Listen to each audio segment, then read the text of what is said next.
ठीक है। So work energy power में हमने न्यूटन्स लॉ लिखा सबसे पहले। क्या लिखा था? F resultant is equal to mass into acceleration. A को लिखा था v into dv by ds, और ऐसा कुछ आ गया था फॉर्मूला। इसी को हमने कहा था, ये था चेंज इन काइनेटिक एनर्जी, और इस टर्म को हमने डिफाइन किया वर्क डन। चूंकि ये रिजल्टेंट फोर्स है तो work done by resultant force, और ये दोनों इक्वल आ गया। सो बहुत ही इंपॉर्टेंट थ्योरम ये आ गया, change in kinetic energy of the body is equal to work done by resultant force, या इसी को कह सकते हैं work done by all forces, summation of work done by all forces. पूरा का पूरा ये चैप्टर इसी लॉ पे चलेगा, इसी को और डिफरेंट डिफरेंट तरीके से बताएंगे। फिर हमने कहा कि लेट्स डिस्कस वर्क डन। सो अभी हम लोग वर्क डन डिस्कस कर रहे थे। वर्क डन का डेफिनेशन कैसे है? F डॉट ds का इंटीग्रेशन,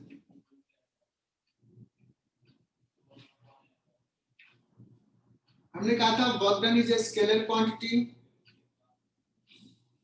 ये पॉजिटिव हो सकता है, निगेटिव भी हो सकता है, जीरो भी हो सकता है। और एक स्पेशल केस लिया था कि वर्क डन अगर सपोज क्या होगा if F is constant. F अगर कांस्टेंट है, in that case work done में इस F वेक्टर को बाहर ले सकते हैं। तो यह स्पेशल केस है। और ds वेक्टर का इंटीग्रेशन क्या हो जाएगा? S vector. सो तुम कहीं पढ़ते हो कि ये एक स्पेशल केस है बच्चों, अगर फोर्स वर्क कांस्टेंट है तो। इसी को हम ऐसे भी लिख सकते हैं एफ एस कॉस थीटा। अगर ऐसे लिखा है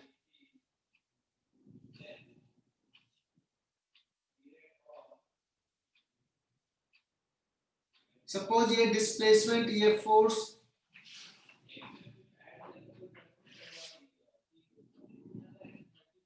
इससे परपेंडिकुलर ड्रॉ कर लो। S cos theta is this much.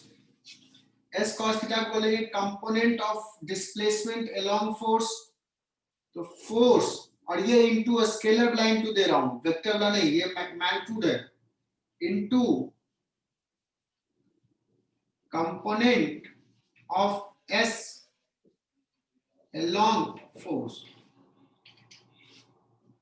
या कोई कह सकता है कि सर मैं तो ऐसे भी लिख सकता हूं ना, F cos theta into S.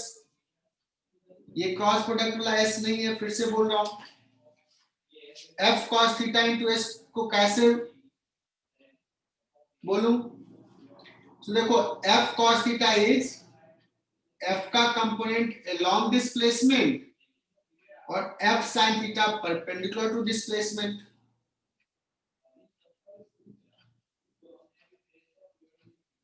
Component of force along displacement into displacement का मैग्नीट्यूड। जैसे कंफर्टेबल हो वैसे बता सकते हो। यहां तक मैंने लास्ट क्लास में डिस्कस किया था। बताओ इसमें फिर कोई डाउट तो बोल पूछ लो। और मैं बताता हूँ ये वर्क पावर एनर्जी हम क्यों पढ़ रहे हैं। पहले तो हमें थोड़ा सा ये आइडिया लगे कि हम क्यों पढ़ रहे हैं। बिकॉज जब हम एक्सेलेरेशन निकालना जान गए, एक्सेलेरेशन कैसे निकालते हैं बच्चों? Newton's law. और किसी भी पोजीशन पे किसी भी टाइम पे अगर मुझे वेलोसिटी चाहिए तो इसको डिफरेंशिएट इंटीग्रेट कर दो, सब काम हो जाएगा। सो अलग से मैं ये क्यों पढ़ रहा हूं और ये कब यूज करेंगे, है ना? तो तुम्हें याद है अभी ए को हमने लिखा था v into D V by D, S ये वर्क डन में F इंटू एस ये सब आता है। ये कॉन्सेप्ट हम तब यूज करेंगे जब मुझे किसी एक पॉइंट का वेलोसिटी दिया हुआ है और किसी दूसरे पोजीशन पे जब पार्टिकल पहुंचा तो उस समय उसका वेलोसिटी क्या होगा। अगर ऐसा सवाल रहेगा, पोजीशन समझना, इस पोजीशन पे स्पीड ये है, इस पर्टिकुलर पोजीशन पे क्या स्पीड होगा, दूसरे पर्टिकुलर पोजीशन पे क्या स्पीड होगा, ऐसे सवाल को सॉल्व करने के लिए हम लोग ये चीज यूज करते हैं, है ना, क्लियर। लेकिन अगर कोई सवाल रहेगा कि इस टाइम पे ये वेलोसिटी है, दूसरे टाइम पे क्या होगा, तो उसमें वर्क एनर्जी थ्योरम वाले कॉन्सेप्ट से नहीं आएगा, बिकॉज इसमें टाइम कहीं नहीं है। बात समझ में आई? टाइम अगर पूछेगा तो फिर हम बेसिक से न्यूटन्स लॉ से लिखेंगे, काइनेमेटिक्स यूज करेंगे। हालांकि काइनेमेटिक्स यूज करके हम पोजीशन वाले भी लिख सकते हैं, क्योंकि हमने डेरिवेशन वैसे ही किया है, बट चूंकि वो बहुत फ्रीक्वेंटली यूज में आता है तो इसको हम थोड़ा सा सिस्टमैटिक तरीके से पढ़ करके कुछ रेडीमेड फॉर्मूला बना लेते हैं, वर्क डन निकाल लेते हैं इस टाइप के। तो सपोज कि अगर मुझे W1, W2, W3 ये सब निकालने के लिए आता है, ये निकाल लिए, तो हम चेंज इन काइनेटिक एनर्जी निकाल लेंगे। काइनेटिक एनर्जी में चेंज निकल गया मतलब स्पीड निकल गया। तो बच्चों स्पीड निकलता है, वर्क पावर एनर्जी से स्पीड। वेलोसिटी अगर निकालना होगा तो हमें डायरेक्शन बताना होगा, तो हमें पर्टिकुलर कॉन्सेप्ट देखना होगा, ये बताता है स्पीड क्या होगा। ओके, अब आते हैं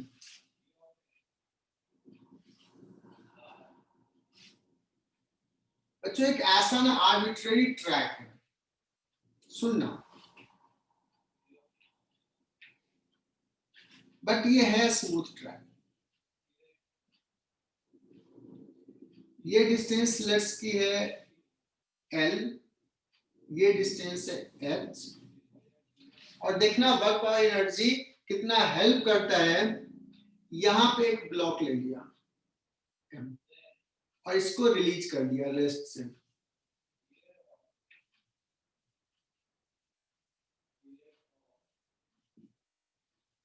क्या भाई ये स्लाइड करते हैं ऐसे ऐसे ऐसे यहाँ पे आएगा, और यहाँ पे पूछ दे कि ये यहाँ पे किस स्पीड से पहुंचेगा, this is our target to find. अब तुम अगर न्यूटन्स लॉ से इसको करना चाहोगे तो दिक्कत क्या होगा कि यहाँ पे अलग कुछ होगा, एक्सेलेरेशन यहाँ पे अलग होगा, यहाँ पे अलग होगा, तो आर्बिट्री, बहुत ही आर्बिट सा पाथ है, अलग पॉइंट पे अलग एक्सेलेरेशन, अलग मैग्नीट्यूड, है ना। इसको हम वर्क पावर एनर्जी से सॉल्व करेंगे और देखना बहुत इजीली आ जाएगा। तो ये डायग्राम ड्रॉ करो, और इस पे अभी कितने फोर्स लग रहे हैं ये देखते हैं। What are the forces acting on this? कहोगे सर एक mg और एक n। mg तो कांस्टेंट है, mg तो कांस्टेंट है, लेकिन n वेरिएबल है, magnitude in direction also, magnitude में भी डायरेक्शन में बहुत ही आर्बिट्रेरी है।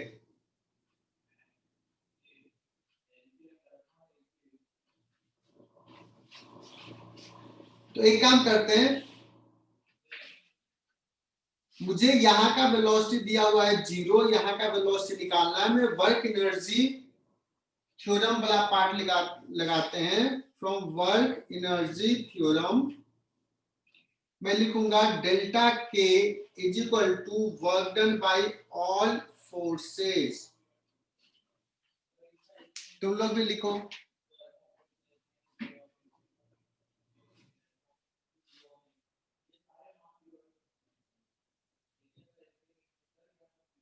डेल्टा के का मतलब हुआ हाफ m v स्क्वायर, यहां का स्पीड v, और इनिशियल है 0 kinetic energy, that is equal to work done by mg plus work done by normal force. बच्चों बहुत छोटा सवाल है, बेसिक सवाल है, ये सबको समझ में आना चाहिए।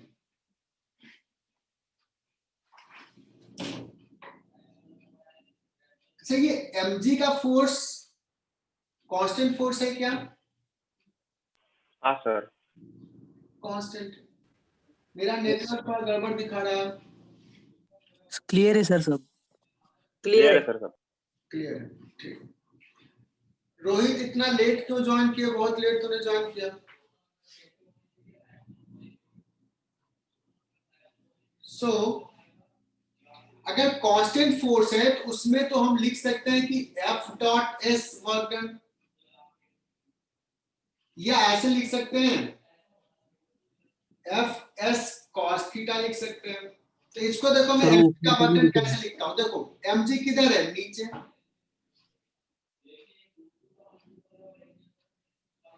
सर ऊपर का दिख नहीं रहा है। अच्छा,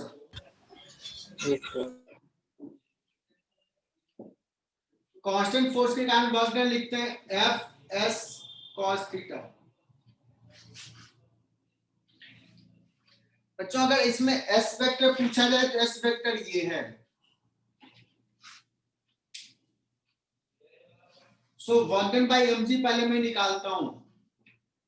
इसको निकालने का तरीका देखना, mg वेक्टर फॉर्म में minus J cap dot what is displacement of the particle h minus J cap plus L I cap. L का देखो ये वेक्टर फॉर्म में लिखा और डॉट प्रोडक्ट तो तुम्हें पसंद था।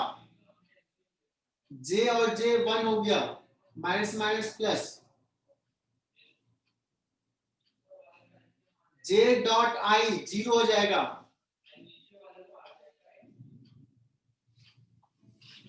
एक तरीका ऐसे सॉल्व किया, लेकिन ये थोड़ा टाइम लिखा आई कैप जे कैप में लिखा, बट एकदम क्रिस्टल क्लियर है, कोई डाउट नहीं होना चाहिए। एक और चीज बोला था, डिस्प्लेसमेंट का कंपोनेंट अलोंग फोर्स। तो फोर्स है mg और डिस्प्लेसमेंट का कंपोनेंट अलोंग फोर्स कितना है? h। तो ये डायरेक्टली भी बोल सकते हो, फोर्स इनटू डिस्प्लेसमेंट का कंपोनेंट अलोंग फोर्स लिखाया था। Work done bye n।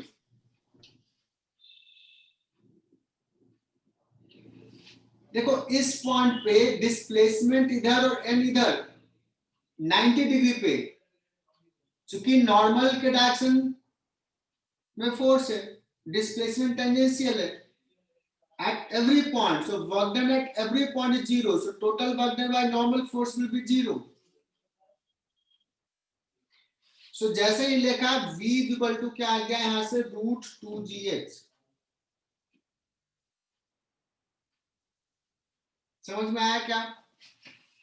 So work energy theorem है जो क्लियरली मुझे बता रहा है energy conservation, sorry work energy theorem लगा करके हमने बता दिया कि यहाँ पे स्पीड ये होगा। हालांकि ये क्या आंसर आया कुछ बता सकते हो कि h हाइट से गिराते थे तो बॉल का स्पीड यही होता था। यहाँ भी h हाइट से गया बट आगे भी गया, बहुत ही आर्बिट पाथ है, ये पिकनिक बनाते हुए आया यहाँ पे, फिर भी स्पीड यही है। ये प्रूफ हुआ वर्क एनर्जी थ्योरम से। मतलब इसके यूज को देखो कि बीच में वो कैसे कैसे आ रहा, बहुत ज्यादा मतलब नहीं है मुझे, हमें यहाँ और यहाँ के पॉइंट से मतलब था। तो बड़ा यूजफुल थ्योरी है ये, आई होप कि समझ में आ गया होगा। सकते ना वर्क डन बाय नॉर्मल 0 क्यों आया?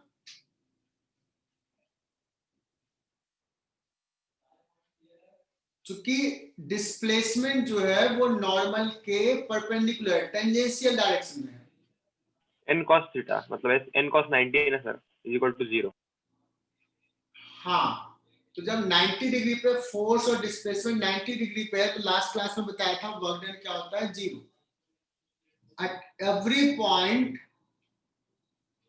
नॉर्मल और डिस्प्लेसमेंट के बीच में एंगल 90, सो वर्क डन 0। दर्शना क्लियर हुआ? सर वो फॉर्मूला डिराइव केला हुआ सर हमेशा 90 कैसे? हमेशा 90 कैसे है? देखो यहाँ पे नॉर्मल इधर होगा, डिस्प्लेसमेंट किधर होगा? टेंजेंशियल। यहाँ पे नॉर्मल इधर, डिस्प्लेसमेंट कैसा होगा? टेंजेंशियल। नॉर्मल और टेंजेंशियल तो 90 डिग्री पे ही होगा ना, हाँ सर। और सरफेस को टच करते हुए ब्लॉक मूव कर रहा है, टच करेगा तभी नॉर्मल फोर्स है। Sir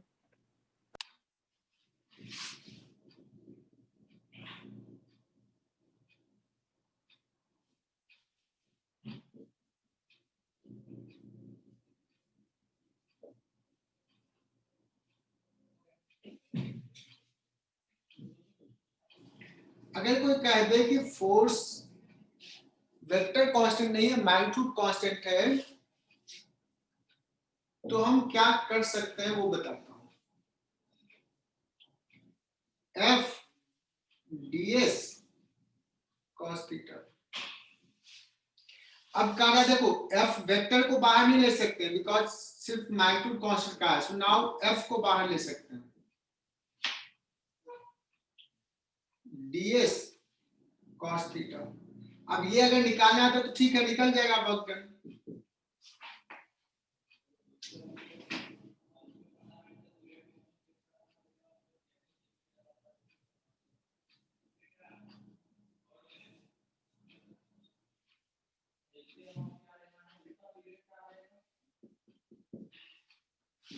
Work done by a spring force. A spring force is a variable force. Sir ये सेकंड केस है क्या? ये सेकंड केस, ये थर्ड केस, स्पेशल केस ले रहा हूं कुछ।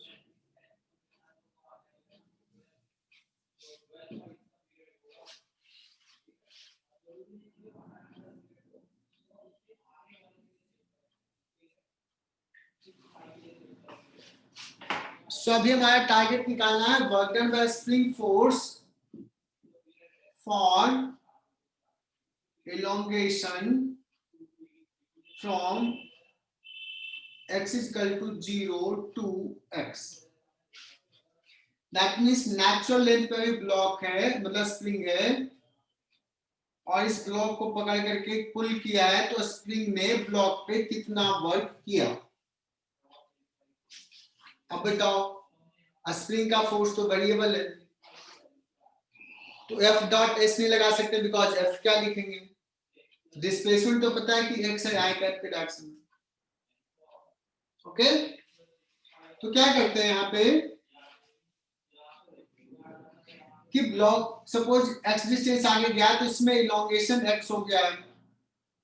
अगर इलोंगेशन एक्स है तो फोर्स इधर लगा रहा है, स्प्रिंग का फोर्स के एक्स किधर? इधर, और इसको फर्दर इलोंगेट किया है dx। So dw work done by spring force कितना हो जाएगा? f kx dot dx। क्या यहां माइनस साइन दूं?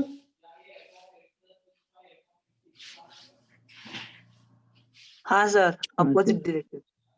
हाँ 180 डिग्री पे है, थीटा कितना है? 180। तो मुझे total work done by spring निकालना है, तो क्या हो जाएगा? माइनस के तो कांस्टेंट है बाहर, एक्स स्क्वायर बाय 2। अब यहां लिमिट पुट कर दो, जहां से जहां इलोंगेट किया, x is equal to 0 to x। So work done by spring force for elongation कितना आ जाएगा? सर ये जो एक्स ये छोटा डिस्प्लेसमेंट है क्या? x तो कुछ भी डिस्प्लेसमेंट है, dx छोटा है।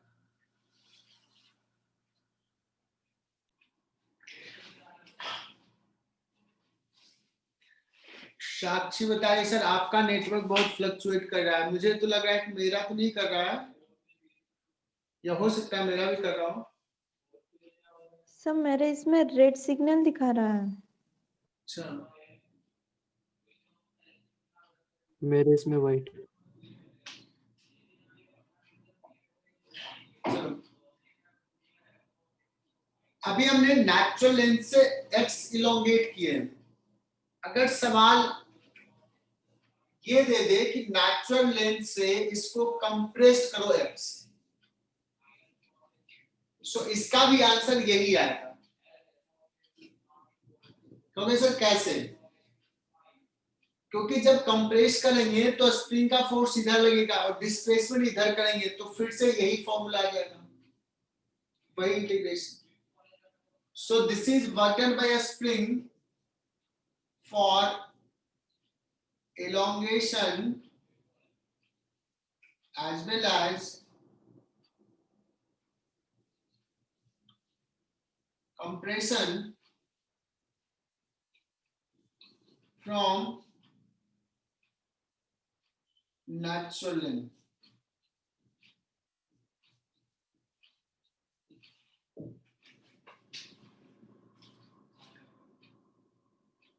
अब सर क्या लिखा है आपने वो? हाँ बोलो, क्या लिखा है आपने ब्लैक में? क्या आवाज नहीं जा रही क्लियर ऋषभ? अटक रही है सर। सर थोड़ी अटक रही है ना इसलिए। अच्छा अटक रही है। और मैंने थोड़ा अच्छे से लिखा।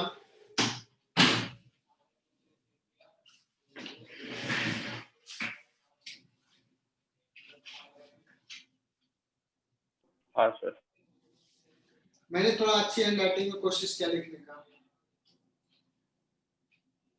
और ये मैंने पहले बोल दिया था। तो एक सवाल ले रहा हूं,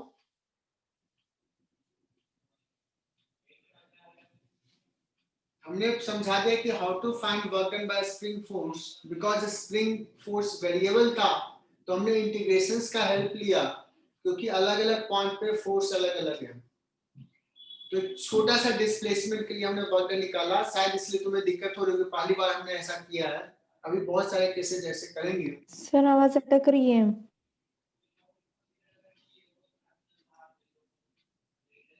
सो कॉन्सेप्ट वही है जो पिछला डिस्कस किया, सिर्फ सवाल में चेंज कर दिया कि स्प्रिंग का जो इलोंगेशन है ऑलरेडी x नॉट है पहले, और x नॉट से अब 2x नॉट ले गए। मतलब x नॉट ऑलरेडी इलोंगेशन और फर्दर x नॉट किया है, टोटल 2x नॉट किया है। सो यहां से यहां के लिए work done by spring force क्या होगा? तो तुम्हें कुछ नहीं करना, जो पिछला हमने किया था वही करना है। माइनस kx हो गया spring force, dx small displacement के लिए वर्क डन, और इसमें सिर्फ लिमिट चेंज कर देना है। x 0 से लिया था, अभी लेंगे x नॉट से। कितना है finally? 2x।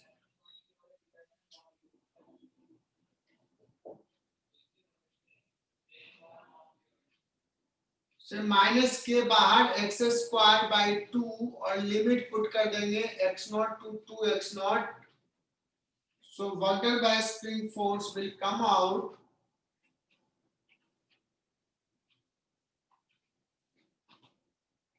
minus half k upper limit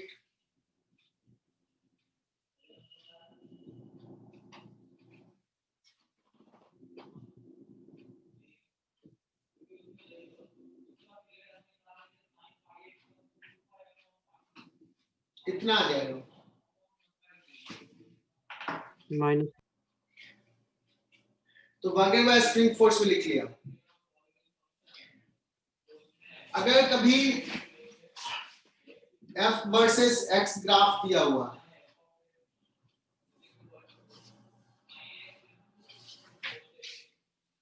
है ना, वन डायमेंशनल मोशन है और फोर्स अलग अलग x पे दिया हुआ है। मान लो फोर्स कुछ ऐसा दिया हुआ,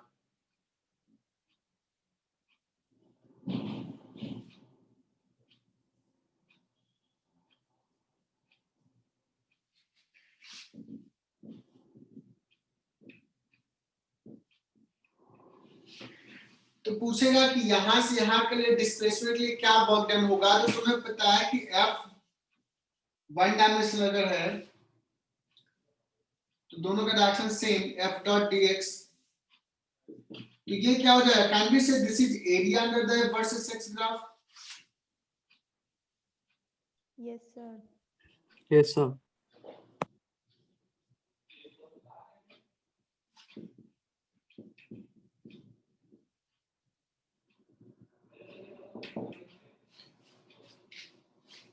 है ना?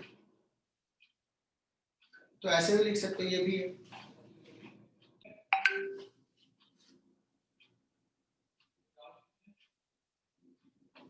तो रिकॉर्डिंग ऑन कर दिया। इसको वेलोसिटी v नॉट दिया है, स्मूथ हॉरिजॉन्टल सरफेस है, स्प्रिंग नेचुरल लेंथ में इनिशियली। सवाल पूछा है मैक्सिमम कंप्रेशन कितना होगा। सो इसके मैकेनिज्म को समझना। ब्लॉक मूव करा कांस्टेंट वेलोसिटी से, when it will reach at this point it will compress the spring, force इधर लगाएगा, लेकिन जैसे ही स्प्रिंग थोड़ा कंप्रेस हुआ ब्लॉक पे फोर्स इधर लगेगा, ब्लॉक विल रिटार्ड, ब्लॉक का वेलोसिटी कम होगा। लेकिन जब तक ब्लॉक का वेलोसिटी इधर है तब तक स्प्रिंग कंप्रेस हो रहा है, कंप्रेस हो रहा है, कंप्रेस हो रहा है। जैसे जैसे ज्यादा होगा स्प्रिंग कंप्रेस, वो ज्यादा फोर्स लगाएगा, block will displace with the greater magnitude and at a position it will come to rest. एक पोजीशन आएगा कि वेलोसिटी घटते घटते जीरो हो गया, जिस समय जीरो हुआ उस समय स्प्रिंग अभी भी फोर्स लगा रहा है, सो स्प्रिंग इधर फोर्स लगा, so block starts accelerating in this direction. अब इधर वापस आएगा और आगे नहीं जाएगा, so this is the maximum compression position. So maximum compression के लिए कंडीशन क्या हो गया, ब्लॉक का वेलोसिटी हो जाएगा zero, this is the condition, you have to learn this. एक बार सुन लिया हो गया काफी, नहीं भी बताया तो भी तुम गेस कर सकते हो। सो बच्चों हम लोग क्या करते हैं, हम लोग ये इनिशियल पोजीशन है और ये पोजीशंस को फाइनल लेते हैं और इन दोनों के बीच में वर्क एनर्जी थ्योरम लगाते हैं। चलेगा सर? इन दो पोजीशंस के बीच में मुझे निकालना ये एक्स मैक्स कितना है। तो मैं लिखता हूं वर्क एनर्जी थ्योरम में क्या कहता है, change in kinetic energy work done by all forces, change in kinetic energy final zero, initial half mv naught square. Work done by all forces में work done by mg, work done by normal, work done by spring, work done by mg zero, zero. mg नीचे displacement इधर, work done by Work done normal by zero, normal same concept, work done by spring force, मान लो ये x compress हुआ है तो हो जाएगा minus natural length से गया तो minus half k x square. So इस इक्वेशन से ये माइनस माइनस प्लस हो जाएगा, half m v naught square equal to half k x square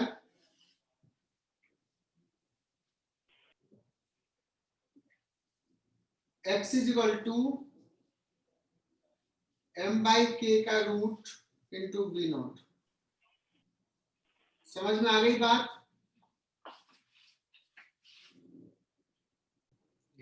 अब सपोज सवाल ये है कि एक ब्लॉक है mg जो स्ट्रिंग से कनेक्टेड है, एक आदमी यहाँ पे बैठा हुआ है ऋषभ, और क्या किया स्ट्रिंग को पकड़े हुए है और इसको नीचे जाने दे रहा है विद एक्सेलेरेशन g/4, और ये यहां से यहाँ l डिस्टेंस लोड किया है, नीचे ले गया है with constant acceleration g/4. What is the work done by tension force? So work done by tension force if block is lowered by L with constant acceleration g/4। तो मुझे work done by tension निकालना है, तो सबसे पहले तो ये बताओ कि स्ट्रिंग का टेंशन लग रहा है ऊपर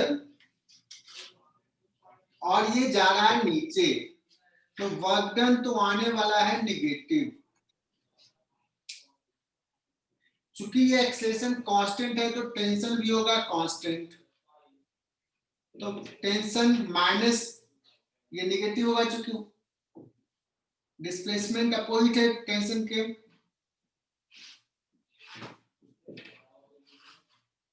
है ना। टी डॉट एल लिख लेता हूं, सो टी एल और कॉस 180। अगर टी निकाल लिया तो हमारा काम हो जाएगा। mg minus t equals to ma. ये न्यूटन्स लॉ का सवाल हो गया। 3mg/4। बहुत बढ़िया। सो mg नीचे टी ऊपर, एक्सेलेरेशन है नीचे तो नेट फोर्स नीचे लिखूंगा। तुम लोग तो ब्रिलियंट हो, ऐसे लिख लोगे तो टी का तो आ जाएगा 3mg/4।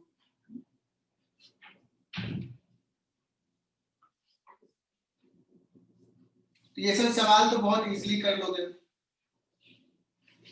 अगर कोई पूछ देता कि यहां से यहां के लिए work done by gravity force कितना है, पॉजिटिव आता, पॉजिटिव वर्क कर रहा है या नेगेटिव?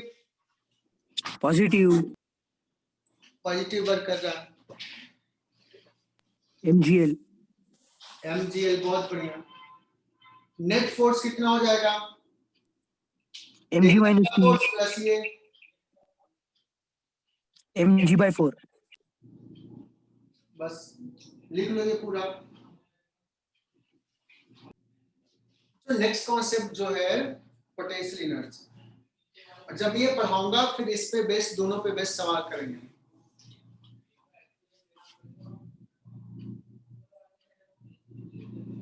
वर्क एनर्जी थ्योरम और फिर पोटेंशियल एनर्जी के कॉन्सेप्ट। जो पोटेंशियल का मतलब होता है उसमें capability, ability to do work, है ना। कभी कभी हम लोग बोलते हैं कि इस बच्चे में बहुत पोटेंशियल है, मतलब इसमें कैलिबर है, इसके पास एक समथिंग है कि ये बहुत आगे जा सकता है, ऐसे हम बच्चों ऐसे बोलते हैं। लेकिन यहाँ पे हम लोग पोटेंशियल की बात करेंगे मैकेनिकल सेंस में। और सोचो कि मैं एक ब्लॉक ये लिया अभी और इसको मैं यहाँ से छोड़ता हूँ और मान लो ये मेरे पैर के ऊपर गया तो मुझे चोट लगेगी। यहाँ छोड़ दिया, इसका वेलोसिटी और नीचे जब गया तो इसके पास कुछ वेलोसिटी होगा, यू नो दैट। अगर इसको मैं थोड़ा और ऊपर ले गया उसके बाद छोड़ा तो कह सकते हैं कि अभी इसके पास ज्यादा पोटेंशियल है, इसमें वर्क करने की कैपेबिलिटी ज्यादा है, इसमें कुछ सर्टेन एनर्जी स्टोर है। जैसे तुम लोग जानते हो हाइड्रो पावर, हाइड्रो पावर में वाटर कौन सा यूज करते हैं, जो ग्राउंड पे रहता है उसको या जो पहाड़ के ऊपर स्टोर्ड है उसको? हाइट पर ऊपर रहता है भी उसको। क्योंकि पहाड़ के ऊपर है तो उसमें एक स्टोर्ड एनर्जी है और वो जब नीचे गिरता है तो वो वेलोसिटी से गिरता है, उसको एक एनर्जी मिल जाता है और फिर वो एनर्जी को हम यूटिलाइज करते हैं, उसके पास पोटेंशियल है हाइट के साथ। ये क्यों है? ये इसलिए है बिकॉज एक ग्रेविटी का फोर्स mg नीचे लग रहा है। ब्लॉक को अगर छोड़ते हैं तो एक्सलेट नीचे करता है बिकॉज mg का फोर्स। अगर ये mg नहीं होता तो हम यहां रखें चाहे यहां रखें सेम कैपेबिलिटी होता।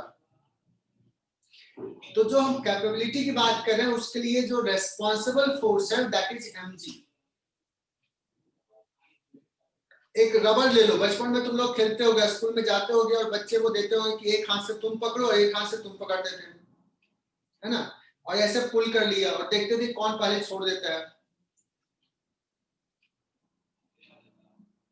अश्विन स्कूल में कभी किया ऐसा, रबर को ऐसे नहीं खींच? सर, नहीं किया? नहीं सर। सर किया है, बहुत किया है।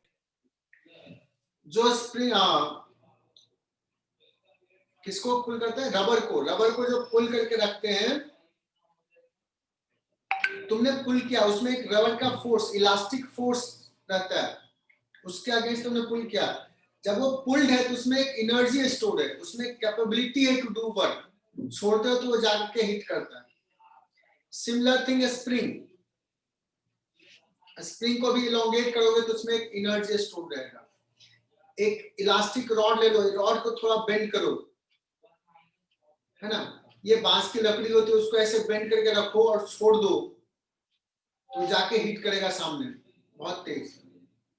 तो because of the configuration, because of the positions, because of the orientation, कुछ चीजों में एक वर्क करने की कैपेबिलिटी होती है, उसमें एक टाइप का एनर्जी स्टोर होता है, उस एनर्जी को हम लोग कहते हैं पोटेंशियल एनर्जी, है ना। और थोड़ा सा समझाता हूं मैं। एक बॉल ले लिया, इसको वेलोसिटी दे दिया v,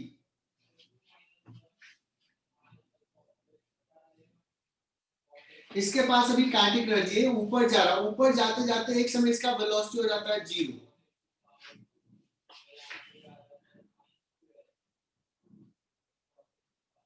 इसका वेलोसिटी हो गया 0, तो हम कह सकते हैं इसका काइनेटिक एनर्जी घट रहा है, मतलब there is a loss of kinetic energy हो रहा है। लेकिन कुछ देर बाद देखते हैं कि ये बॉल फिर से यहाँ पे वापस आ जाता है और फिर से वो एनर्जी उसको मिल जाता है, काइनेटिक एनर्जी। मतलब किसी ने तो वापस फिर दे दिया, तो इट सीम्स लाइक दैट कि काइनेटिक एनर्जी घट रहा था और किसी फॉर्म में वो स्टोर हो रहा था और वहां से फिर वापस मुझे मिल गया। जिस फॉर्म में स्टोर हो रहा है उसी को बोलते हैं कि वो ग्रेविटेशनल पोटेंशियल एनर्जी में स्टोर हुआ है। बट चूंकि वो वापस दे दिया है ना, तो वो जो ग्रेविटेशनल फोर्स है उसको हम लोग बोलेंगे कि ये कंजर्वेटिव है, कंजर्व रखा, लिया बट वापस दे दिया, दे सकता है।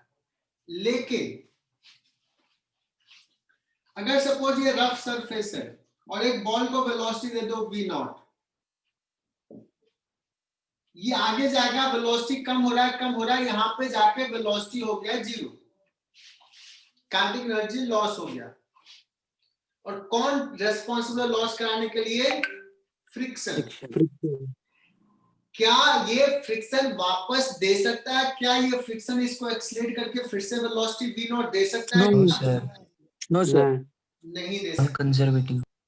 मतलब ये जो फोर्स है वो एनर्जी तो कंज्यूम कर दिया बट वापस देने की कैपेबिलिटी नहीं है, वो वापस नहीं दे सकता है।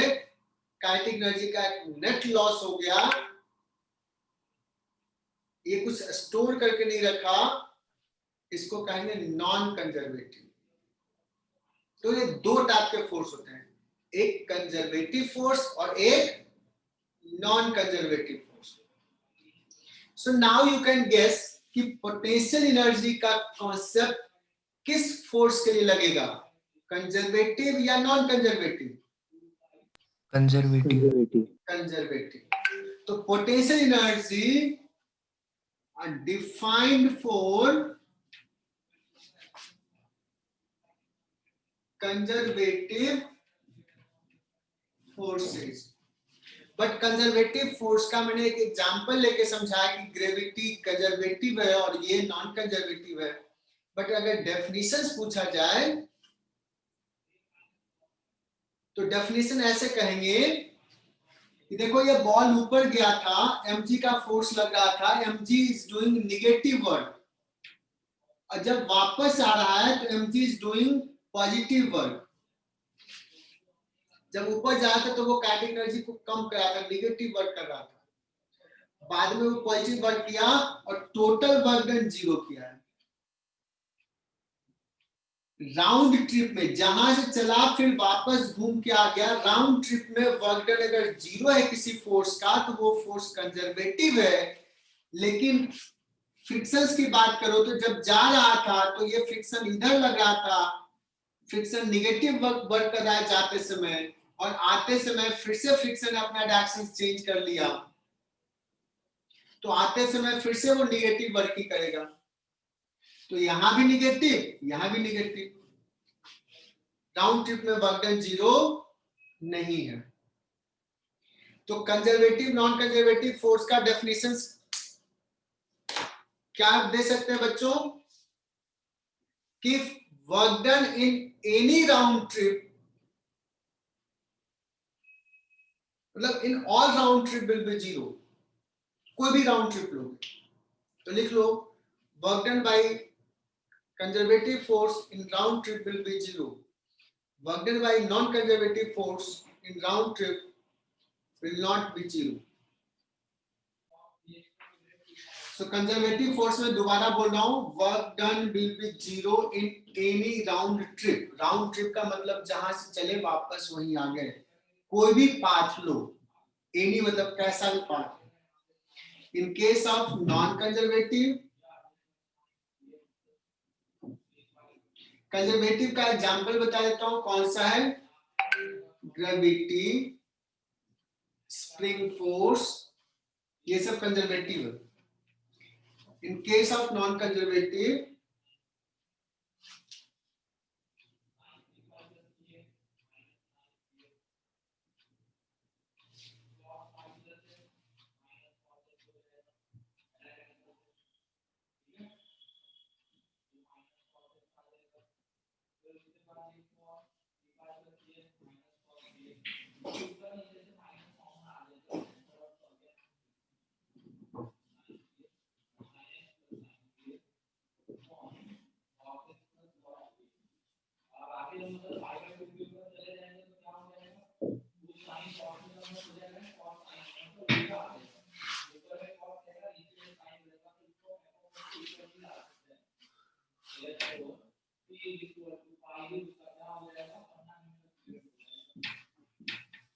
वो सेकंड केस में तो राउंड ट्रिप होगा ही नहीं ना।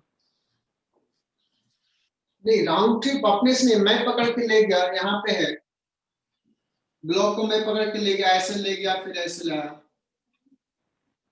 है ना? यस तो जाते समय फ्रिक्शन ने कुछ वर्क किया, आते समय फ्रिक्शन ने कुछ वर्क किया, total work done non zero आया। अगर कंजर्वेटिव है तो इसका एक और डेफिनेशन है, इसी के बेस पे, इसी को हम ऐसे बोल सकते हैं कि मैं यहां से यहां ना, मैं इस पाथ से गया, कोई यहां से यहां एक दूसरे पाथ से गया, तो एक पॉइंट से दूसरे पॉइंट जाने में कंजर्वेटिव फोर्स अगर कोई है तो उसके कारण सारे पाथ में वर्क डन सेम होगा।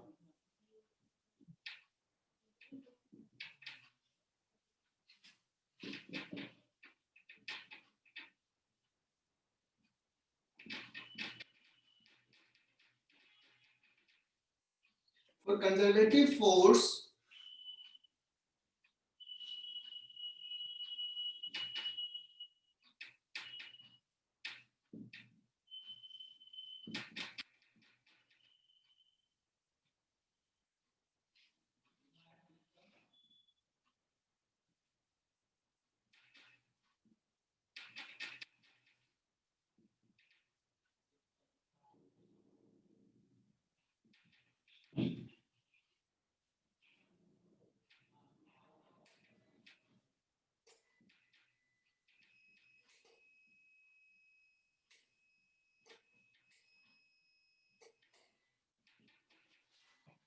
पावर कट हो गया,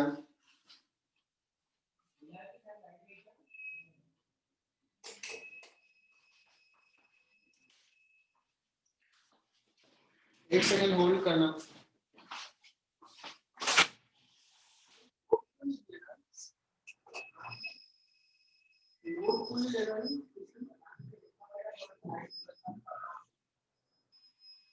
चार्ज कुछ ज्यादा चीज होने नहीं, ये कुछ लाइट्स कम कर रहा है, लेकिन इतना एकदम से लोड नहीं करना होता है ना, बैटरी चार्ज अभी नहीं नहीं होगा। आपका पीछे का एक पीछे का लाइट्स बंद कर दो, ये ऊपर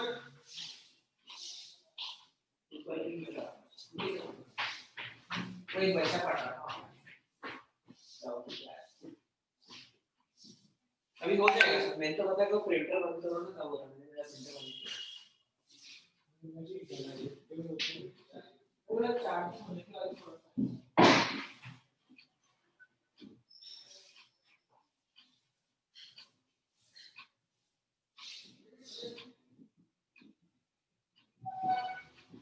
ये पैकेट कोड तो सर अभी 28 तारीख को आया है, पर लेकिन जब देखिए अभी तो कौन सा है थोड़ा सा पूछिएगा ना, तो नहीं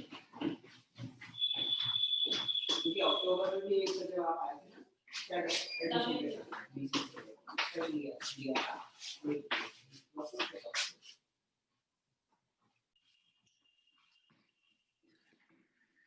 So मैं लिख रहा था for conservative force work done in going from one point to other point will be path independent, और ये स्टेटमेंट लिख लेना, और ये इसी से भी आता है। तो मैं एक बार समझा देता हूं कैसे।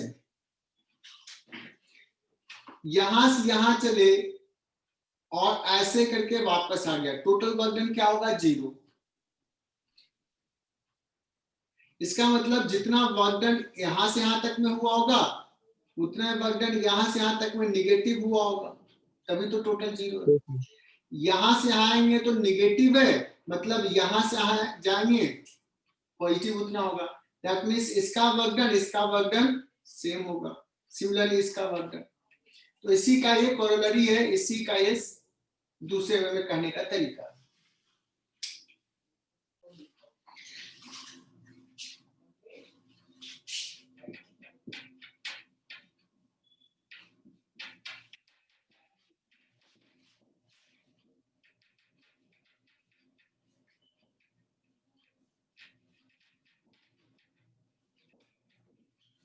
पोटेंशियल एनर्जी कैसे डिफाइंड है तो बता रहा हूं।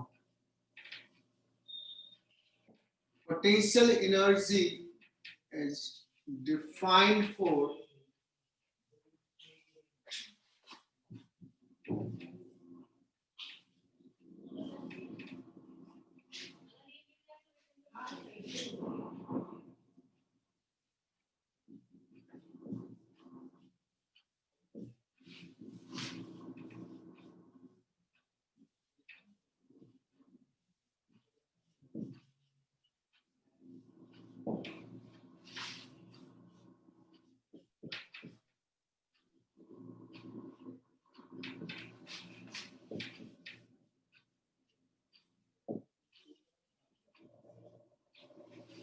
देखो यहां पे मैं कुछ लिखा हूं वर्ड और समझना।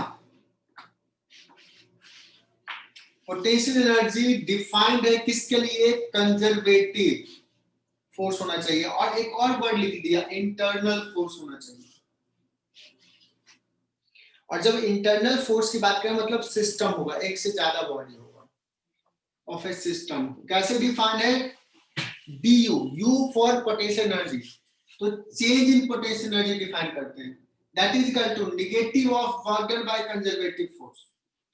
मतलब वर्क डन कैसे लिखते हैं? Negative of f dot dr, c for conservative. Potential energy हमेशा क्या होगा? एक सिस्टम के लिए होगा। जैसे अब सुनो, मैं जब एग्जांपल ले रहा था तो बता रहा था कि ये ब्लॉक एंड अर्थ एक सिस्टम है, और इस सिस्टम के बीच में एक फोर्स है ग्रेविटी का। अर्थ इस पे लगा रहा है mg का फोर्स, और ये भी अर्थ पे लगा रहा है mg का फोर्स, है ना। और इसका डिस्टेंस, अर्थ और इसका डिस्टेंस चेंज करते हैं तो इसका पोटेंशियल एनर्जी चेंज होता है। डिफरेंट कॉन्फ़िगरेशन में डिफरेंट पोटेंशियल एनर्जी होगा। हालांकि बाद में मैं जनरली रफली बोल देता हूं कि इसका पोटेंशियल एनर्जी क्या है, हालांकि वो अर्थ प्लस ब्लॉक सिस्टम का होगा पोटेंशियल एनर्जी।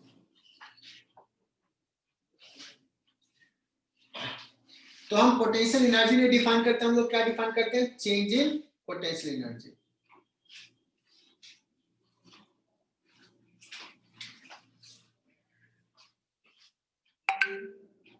So, बच्चों एक ब्लॉक है m मास का, और इसको यहां से यहां लेके चले गए, h डिस्टेंस ऊपर। तो अभी इस कॉन्फ़िगरेशन में कुछ पोटेंशियल एनर्जी है, जब यहां लेके चले गए तो कुछ पोटेंशियल एनर्जी है, और दोनों में डिफरेंस कितना है ये निकालना है मुझे।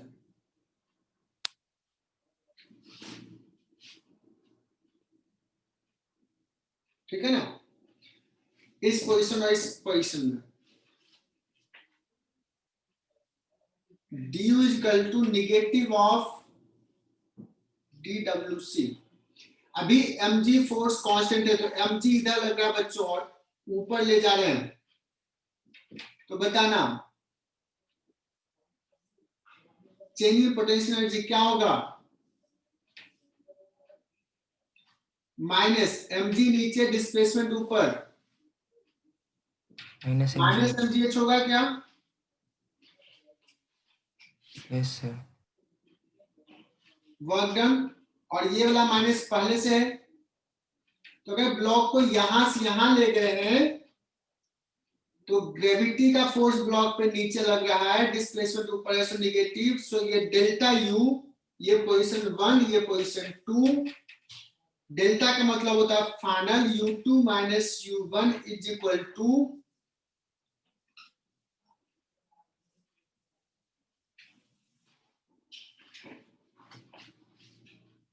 बड़ा इंपॉर्टेंट चीज चल रहा है अभी, एकदम ध्यान से समझना। 5 से 7 मिनट पढ़ाऊंगा अभी और 5 मिनट, और अभी क्लास को एग्जिट नहीं करेगा, ये तो तकलीफ होगी। अब देखो, मुझे इस कॉन्फ़िगरेशन के बीच का पोटेंशियल एनर्जी का डिफरेंस पता है, लेकिन अभी ब्लॉक यहां पे है तो U2 क्या है या U1 क्या है ये नहीं पता। What is U1 we don't know, what is U2 we don't know, we know that difference। जैसे मैं तुमसे किसी से अगर पूछूं कभी कि अभिराज बताओ कि तुम्हारा घर कहां पे है, कितना दूरी पे है, तो तुम हमेशा क्या करते हो? एब्सोल्यूट नहीं बताते हो, तुम बताते हो कुछ एरर के साथ। नहीं, एरर अलग चीज है, मैं दूसरा चीज बताना चाह रहा हूं कि रेफरेंस कहीं लेते हो कि मुंबई नाका से नासिक में, मुंबई नाका से 10 किलोमीटर दूर है ना, या नासिक रेलवे स्टेशन से इतना दूर है। एक रेफरेंस लेके बताते हो। मान लो कोई रेफरेंस वेल एक्सेप्टेड रेफरेंस है, मान लो तुम लोग पास में हो, सबको पता है कि हम रेफरेंस मुंबई नाका से पूछ रहे हैं, तो तुम सिंपली कहोगे 10 किलोमीटर, मतलब तुमने मुंबई नाका को 0 डिस्टेंस ले लिया और वहां से 10 किलोमीटर बताया। तो कभी कभी मैं रेफरेंस ले लेता हूं और रेफरेंस लेके बताते हैं। सो अगर किसी ने सपोज यहां के पोजीशंस को ले लिया 0, हम ले सकते हैं रेफरेंस कहीं पे 0 है, 0। तुम लोग देखोगे कभी कभी कहीं पे होता है 0 माइल करके होता है, पता नहीं इधर होता है कि नहीं, किसी पोजीशंस को ना 0 माइल लिख देता है, मतलब डिनोट करता है, और वहां से हर जगह का डिस्टेंस बताया रहता है। तो हमने रेफरेंस ले लिया यहाँ पे 0, अगर तूने यहाँ पे 0 ले लिया reference, that means if we take this position at 0 potential energy, तो यहाँ का पोटेंशियल एनर्जी क्या बता दोगे? mgh। एकदम इंपॉर्टेंट चीज बता रहा हूं। अगर हमने यहाँ का रेफरेंस 0 लिया तो यहाँ से h हाइट ऊपर ले लिया, पोटेंशियल एनर्जी 0। अब मान लो ऋषभ बोलेगा नहीं सर मुझे ना यहाँ पे पोटेंशियल एनर्जी 0 लेना है, कोई कहेगा कि नहीं सर मुझे ना U2 को यहाँ पे 0 लेना है, minus 0 minus U1 equal to हो जाएगा mgh और U1 इक्वल टू हो जाएगा माइनस mgh। तो इस लॉजिक को समझना, देखो मैं अलग अलग कलर से लिख दिया हूं। अगर हमने रेफरेंस यहाँ 0 लिया तो यहाँ से h हाइट नीचे पोटेंशियल एनर्जी आ रहा है माइनस mgh। सो मैं कंक्लूजन ड्रॉ कर रहा हूं कि किसी पॉइंट पे रेफरेंस ले लिया है 0 पोटेंशियल एनर्जी, तो यहां से अगर ऊपर जाएंगे तो पोटेंशियल एनर्जी पॉजिटिव होगा, और यहां से अगर नीचे जाएंगे तो पोटेंशियल एनर्जी निगेटिव होगा। तो अगर मान लो यहां से मैं h1 हाइट ऊपर की बात करूं तो यहाँ पे पोटेंशियल एनर्जी होगा प्लस mgh1, और यहां से सपोज h2 हाइट नीचे ब्लॉक रहेगा तो माइनस mgh2। क्या ये कॉन्सेप्ट क्लियर? एकदम यस क्लियर है सर। सर। एकदम। आज Yes, sir. क्लास में सोचो ये हमने सीख लिया कि जहां भी हम ग्रेविटेशनल पोटेंशियल एनर्जी को रेफरेंस 0 लिया और इट इज अपॉन यू, तुमको जहां मन है तुम ले सकते हो, अनटिल अनलेस क्लास में प्रॉब्लम में कुछ कहा नहीं है। है ना। तुम कहीं भी रेफरेंस लोगे, दो पॉइंट के बीच का डिफरेंस जो होगा वो रेफरेंस पॉइंट से इंडिपेंडेंट होगा। एब्सोल्यूट किसी का अलग होगा, कोई कहेगा मैं यहाँ जीरो लिया, कोई कहेगा मैं यहाँ जीरो लिया, तो एब्सोल्यूट पोटेंशियल एनर्जी उस केस में चेंज हो जाएगा, बट दो पॉइंट के बीच का डिफरेंस चेंज नहीं होगा। और हमारे सारे सवाल में जब सॉल्व करना होता है तो हमें डिफरेंस दो पॉइंट के बीच का चाहिए पोटेंशियल एनर्जी में, एब्सोल्यूट बहुत ज्यादा इंपॉर्टेंट नहीं है।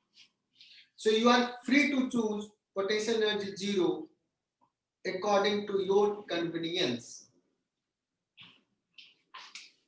हर्षवर्धन ने कहा सर पूरा clear.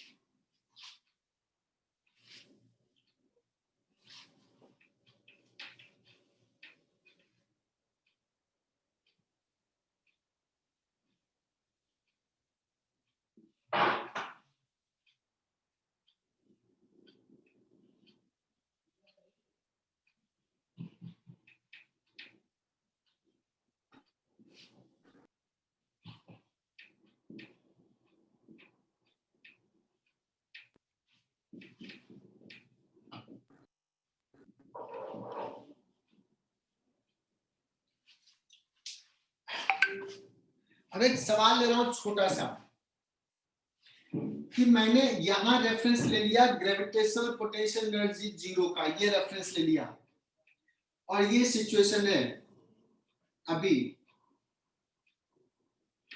So what is the potential energy of this two block plus earth system?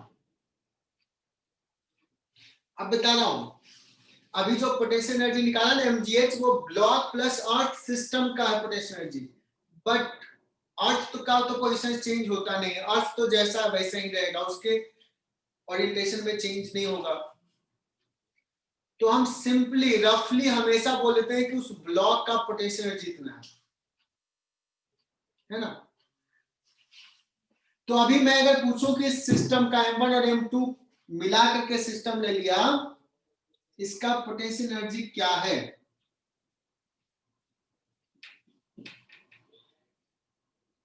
तुम कहोगे रेफरेंस लेवल से ये ऊपर है, कहोगे m1g कितना ऊपर है, तो 2h प्लस ये ब्लॉक का हमने हाइट दिया h,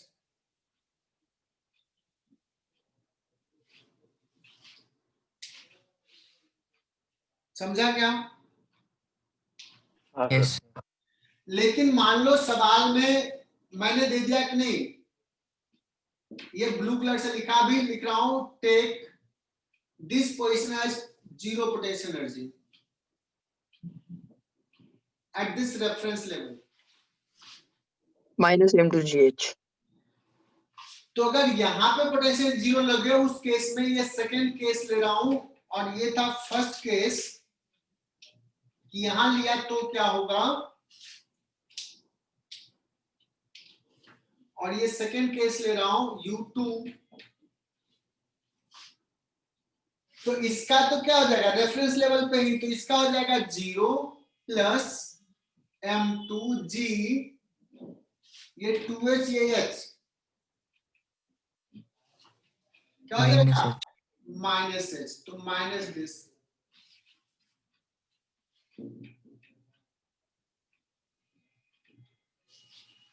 बात समझ में आ गई? Yes sir. हाँ सर मतलब एब्सोल्यूट पोटेंशियल एनर्जी अगर किसी भी कॉन्फ़िगरेशन से पूछेगा तो इट विल डिपेंड कि हम रेफरेंस कहां ले रहे हैं जीरो का, क्या रेफरेंस ले रहे हैं। लेकिन अगर मैं अभी ये कॉन्फ़िगरेशन बाद में कुछ चेंज हो गया, अब दोनों कॉन्फ़िगरेशंस के चेंज को जब निकालेंगे तो वो रेफरेंस कहां लिया उससे इंडिपेंडेंट आ जाएगा, you can check for any cases. अभी जब हम ब्लॉक की बात करें तो इसका साइज बहुत छोटा ले रहे हैं, मतलब इसको ट्रीट करें एज ए पॉइंट मास, इसको ट्रीट करें as a point mass, extended नहीं है। लेकिन अगर बॉडी एक्सटेंडेड है जैसे ये रॉड, तो उस केस में पोटेंशियल एनर्जी क्या होगा? ये रॉड मास m का है, लेंथ l है, और यहां ले लिया ग्रेविटेशनल पोटेंशियल एनर्जी 0।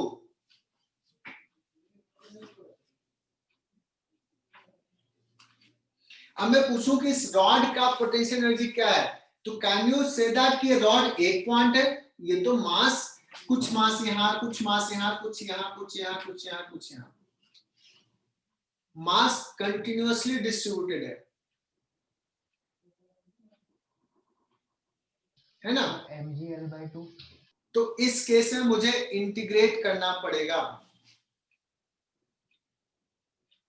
इंटीग्रेशंस का हेल्प लेना पड़ेगा, लेकिन ये इंटीग्रेशन आसान है और इसको एक शॉर्टकट में भी देख लेंगे, तो ये बहुत टफ नहीं है, बट पहली बार मैं इंटीग्रेट करके ही सॉल्व कर रहा हूं बहुत क्विकली, और ये चीजें बाद में बहुत आसान हो जाएगी। या चूंकि अभी टाइम नहीं तो मैं इंटीग्रेट नहीं करता हूं, तुमसे गेस करने के लिए बोलता हूं। देखो एक मास यहाँ पे जो पॉइंट है उसका पोटेंशियल 0, यहाँ पे जो पॉइंट है उसका पोटेंशियल जी, इसका मास इंटू जी इंटू एल, तो इसका पोटेंशियल मैं गेस करने के लिए बोलता हूँ, एम जी इंटू 0 लिखूं, एम जी इंटू एल लिखूं, कि M G into L by 2 लिखूं, क्या लिखूं बताओ? Option C mgl/2। 3। तुम गेस वर्क कर सकते हो बच्चों। इसी को ना सेंटर ऑफ मास करके एक बात पढ़ाते हैं नेक्स्ट चैप्टर में, सेंटर ऑफ मास। मतलब इसको एज्यूम कर सकते हैं कि ये टोटल मास ना यहाँ ना यहाँ, बीच में प्लेस्ड है, but for this rod should be uniform. Uniform का मतलब डेंसिटी एक जैसा है हर पॉइंट पे। मतलब अगर टोटल मास m है तो आधे का मास m/2, 1/4 का मास m/4। तो एकदम समझ लो, इस रॉड को हम मान सकते हैं कि टोटल मास न यहां न यहां, बीच में प्लेस्ड है, तो ऐसे लिख लेंगे। और सिर्फ इसी आइडिया पे मैं एक सवाल पूछता हूं, देखते हैं कितने बच्चे मन से पढ़ रहे हो, कितना बच्चे अपना भगवान का दिया हुआ दिमाग लगाते हो। बच्चों एक ना यूनिफॉर्म चेन है,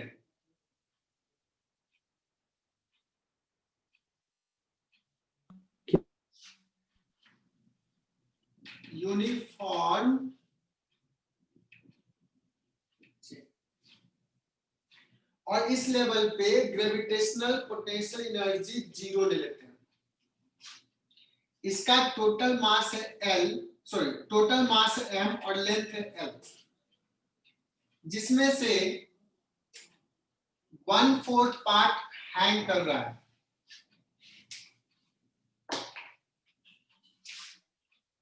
वन फोर्थ पार्ट हैंग कर रहा है।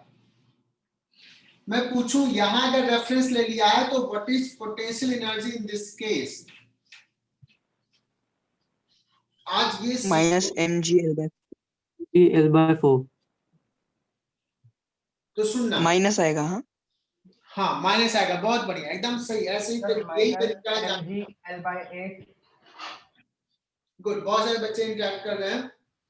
तो मेरी बात सुन लो, चूंकि टाइम कम है, इसको मास मान लेते हैं m1, इतने पार्ट को, और इतने पार्ट के मास को मान लेते हैं m2। देखते हैं m1 m2 लिख पाते हैं कि नहीं। मतलब इस सिस्टम को दो पार्ट का बना हुआ मान सकते हैं। तो m1 का तो पोटेंशियल एनर्जी 0 हो जाएगा, बिकॉज रेफरेंस लेवल पे h 0 है। बचा m2, m/4 होगा। तो माइनस m2 m2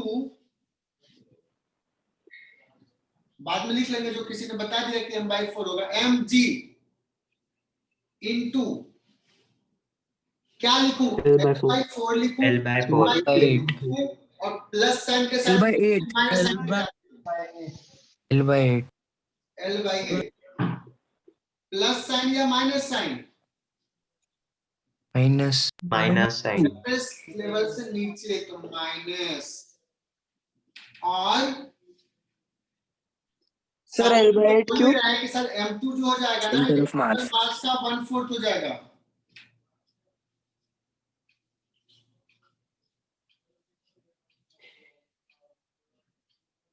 तो जाएगा -mgl अपॉन 32 तो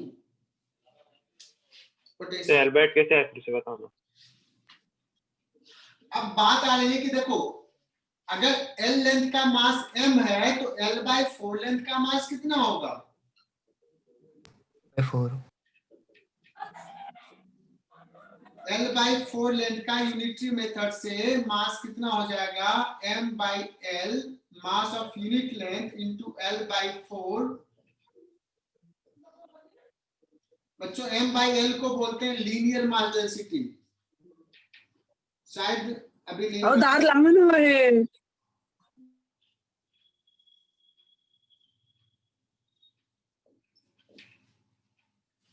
आज का क्लास यहीं पे लगा कंप्लीट करते हैं ना।